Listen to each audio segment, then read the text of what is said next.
In this video, we're going to take a look at the online graphing tool, Desmos. Now, Desmos is easily found through a Google search, but it does also have its own tile in the app library on Glow. So if you search Desmos, you'll see this tile here, and you can click the eye to add it to your launchpad. When we open Desmos, we're taken to the main interface, which has a set of axes, and we can play about with the format of that using the settings tool. So we can say what value we want to include. And if we're plotting a trig function, we can also tell Desmos that we want the display to be in degrees or radians. We also have this space here, which allows us to enter the functions we want to plot. So as an example, we might want to draw the line y equals 2x plus 3. Simply type that in, and you can see Desmos plots that function for you. And you'll notice that it also highlights key points. So here we've got the y-intercept and the x-intercept highlighted to us. We can look at any other point that lies on the line by simply clicking and dragging the point along the straight line to see the coordinates that lie on it. So that can be a useful tool. One thing that's really nice is that Desmos allows you to add what they call sliders.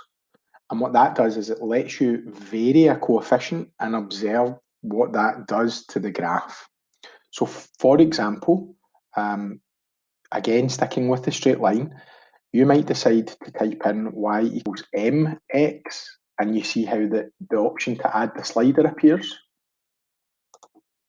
plus c. And again, there's the option of a slider for c. So they're defaulted to 1. What I can do is say, okay, let's investigate what happens as we change the value of m, as we change the gradient there.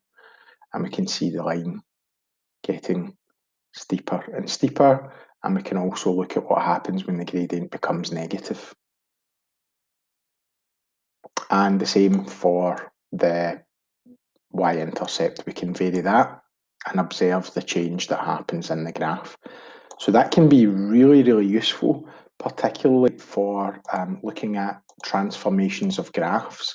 So let's stick with quite a simple function. Let's say we have the function f of x equals x squared.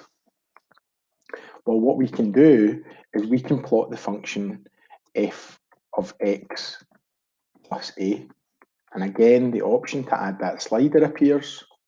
If we click on it, we can now observe what happens as we change the value of a. We see the function moving vertically up and down the y-axis. And what we can do is compare that to f of x plus a. You can see that one results in a horizontal shift and one results in a vertical shift. And what we can do is either have them both on display, or we can hide one of the graphs simply by clicking the coloured icon to the left of it. Now we've only got that one graph there. So that's a quick whistle-stop tour of the basic functions of Desmos.